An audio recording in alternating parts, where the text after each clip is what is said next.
Hi everyone! Welcome back again to my YouTube channel, and this is Lovely from Love Nef Vlog. So for today's video nga pala guys, is isi-share ko na po sa inyo kasi meron po sa aking nagtatanong sa aking Facebook page sa Lovely Nef Vlogs na bakit daw ang puti-puti ng aking ngipin. So yes, that is correct guys, nagpa-veneers po ako.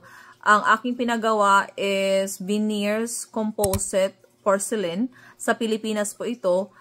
I-share ko po sa inyo kung paano po at magkano ang ating babayaran kung magpapaveneers ka. So keep on watching. So ito po yung mga procedures at saka yung mga ginagawa ko before. Paano po or ano po ang ating gagawin para po makakuha tayo ng magandang dentist na ating magiging potential na siya ang gagawa ng ating veneers. So ang ginawa ko guys is nanood ako sa YouTube, of course. Tinitingnan natin kung sino ang may magandang mga reviews. So, ang ginawa ko is kinontak ko yung Wanadela dahil yung Wanadela ang natipuhan ko guys na gumawa ng aking veneers. So pagkatapos nun, nag-message ako sa Facebook page nila. Pagkatapos din, nag-reply din sila like within mga few hours, which is good kasi kailangan natin malaman, lalong-lalo na kapag ikaw ay nasa abroad. Guys, pag ikaw ay nasa abroad guys, I highly recommend yung Wanadela. Wanadela is one of the best dentists sa Pilipinas. From what I've heard na meron na silang branch sa Manila. Pero sa akin nung that time, last year 2023, pumunta po ako ng Cebu. So ang next step na hinihingi ng Wanadela, actually yung front desk nila yung nagko-communicate sa'yo. Kasi they wanted to make sure kung ano yung concern or anong treatment or procedures na gusto mo ipagawa sa kanila.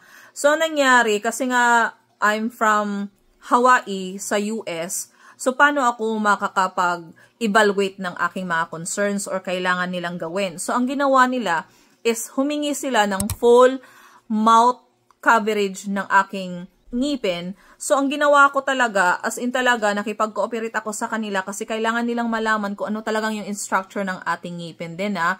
So as in talaga, nag-full picture ako within myself sa banyo. Tapos, pinicturean ko talaga siya. Tapos, sinesend ko doon sa kanilang Facebook Messenger. So, yun po ang communication namin habang nagkukuha ng mga information about the patient. So, yun po ang expectations natin sa Wanadela. I-add ko lang pala yung mga procedures din nga pala mga my labs, no, yung mga concerns ko. So, tinanong sa akin ng dentist kung ano talaga yung concerns ko. Sabi ko sa kanya, kasi meron akong 2 crown dito. So, I wanted to make sure na alam ng dentist na meron akong crown para alam niya, pag once na mag-procedures na kami, alam na ng dentist ang gagawin sa aking ngipin.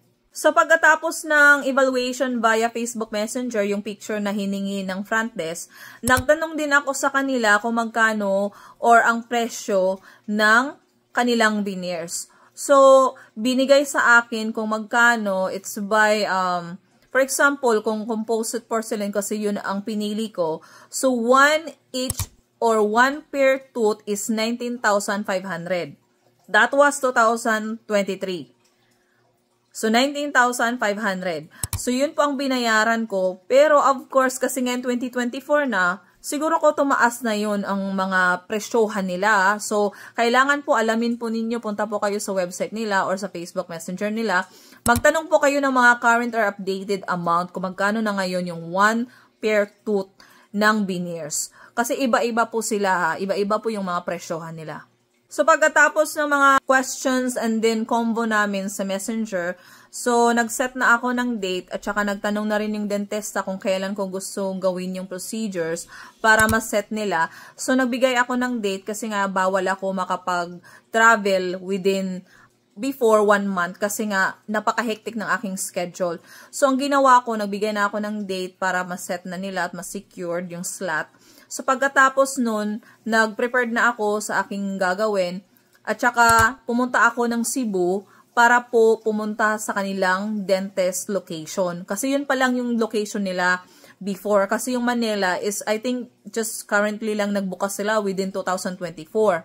So, pagpunta ko doon sa Cebu is nag-check-in ako agad sa kanilang front desk. Ang babait po ng mga front desk nila doon sa Wanadela, which is I highly recommend talaga guys kasi yung dentist nila is ang babait din. It's a family-owned talaga. So you can be able to communicate or the front desk as well is very helpful. So, mga my loves, take note, ang procedure po ng veneers is 1 week yung sa akin kasi nga, I'm from abroad, so kailangan hindi tight yung schedule. So, binigyan nila ako ng 1 week. So, nung una ng pagpasok ko doon is chinek na nila the full mouth evaluation at saka yung ini-iskrihan kasi lahat nila kung ano talaga yung kailangan gawin for veneers. And then, pagkatapos nun is automatic na pinaupo na nila ako, tapos ginawa na lang yung procedures na yung dinidrill na talaga yung ngipin natin. So, ang ginawa nila, kasi 8 at 8, so 16 lahat. So, magkano yun? Kayo na mag-total sa 19,500. And then, 8 dito na dinrill nila isa-isa.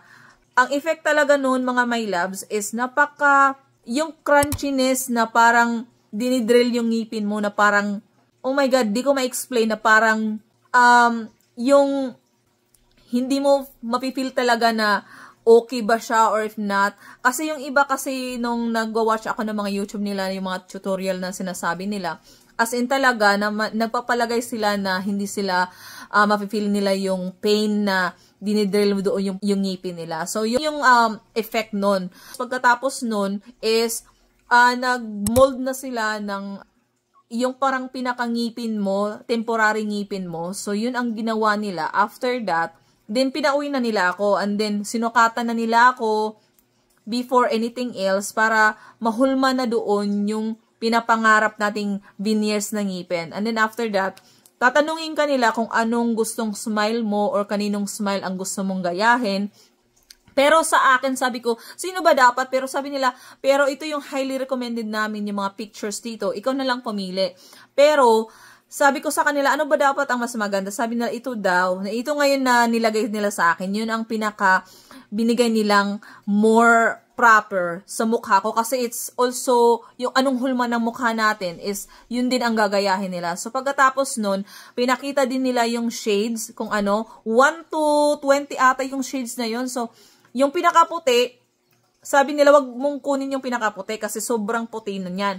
I will recommend na yung before that color. Sabi ko, yun ang pinili nila. So, which is, turns out good naman. Pagkatapos nun, after mga 1 week, umuwi muna ako sa summer kasi taga doon ako sa summer. And then, after 1 week, minessage ko sila kung okay na ba yung ngipin ng or gagawing veneers, okay na ba yung pagpo-procedures. So, nung pagbalik ko talaga sa Cebu, mga my love, sa dentist ko, sa Wanadela, oh my God, parang nagpapanik ako. Pero, sinasabi nila, don't get panic kasi it's a simple procedure, hindi naman nakakatakot. Feel ko kasi yung tension kasi nung pagdidrill pa lang is parang nagbi-brain freeze ka na. Yun po yung effect talaga na, yung parang kumain ka ng yellow, na ang daming yellow or ice cream, yun po talaga, mapipil mo talaga habang dinidrill. So, yun po talagang kinakatakutan ko kasi 8, so 16. So, mga ilang oras kaya ako magsasuffer sa pain. I don't like it kasi para akong, oh my God, gusto ko ba talaga to?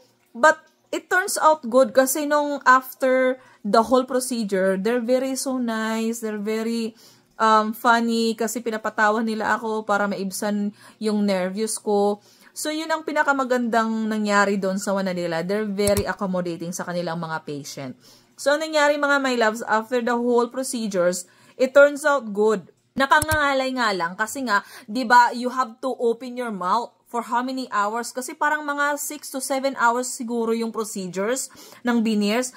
So, yun lang po ang downtime nun. Parang mangangalay ka talaga. Yung mouth mo is parang naglalak. Kasi nga, the whole procedure is nakanganga ka talaga. Nakanganga ka lang talaga. Ang dami, mga 4 siguro. Yung mga naghahawak ng ngipin, mga 4 sila lang din kasi dun yung dentist, yung 4 na nag-help sa dentist. So, yun ang pinaka-worst lang talaga or effect na hindi ko nagustuhan is yung brain freeze at saka yung pangangalay dito sa panga. At saka pag mahanginan yung ngipin nyo, OMG, napakahapde. Or hindi ko talaga ma-explain yung feeling na ganun-ganun. So pagkatapos ng procedures mga my loves, of course, hihingian kanila ng pictures again para makita nila kung ano or gaano kaganda ang nagawa or yung procedures ng veneers na binigay sa'yo. Kasi sa akin na composite porcelain yung pinili ko. Kasi yun ang gusto kong gayahin. Or meron naman, kung gusto nyo maging porcelain, pwede naman, kaso mahal talaga yung porcelain. Yun ang pinaka unit na mayroon sila yung porcelain at saka zirconia. Yung zirconia is one of the best talaga na ang daming mga tao nagkukuha sila ng zirconia product para ilagay sa veneers nila. Yun ang pinakagusto nila. Pero sa akin talaga yung composite porcelain kasi yun yung afford natin. So pagkatapos nun, nakauwi na ako, tapos binigyan nila ako ng mga dapat ko hindi gawin or anong kainin. Mostly talaga hindi pinapakain sa'yo yung mga matitigas like lechon or yung mga crunchy na pagkain. Binabawal po talaga yon kasi baka mag-break yung veneers natin. Kasi yung veneers talaga mga my loves is manipis lang talaga siya. Hindi katulad talaga ng crown is makapal na ilalagay lang doon. Pero ito talaga very sensitive siya. So, pero okay naman. Nung kumain ako ng may mga like mga apple, like for example kung apple, mga ganyan or bayabas, kailangan hati-hati na siya para pag kumain ka, hindi as in talaga na ang laki na ibabite mo. So, yun lang po talaga. Pero all in all talaga mga my loves, ang ganda ng feeling na, ang ganda ng ngipin mo pag nakakasmile ka. Kasi yun lang talaga ang mayroon tayo eh. Kahit na simple smile lang, nakakaganda rin siya eh. So, yun lang mga my loves. So, sana po is may natutunan kayo sa aking veneers tutorial at saka yung procedures na ginawa ko sa Cebu, sa Wanadela. So, if you guys really wanna do it, please do it. It's for your own good sake para maging boost ang ating confidence. So, yun lang talaga ang aking masishare.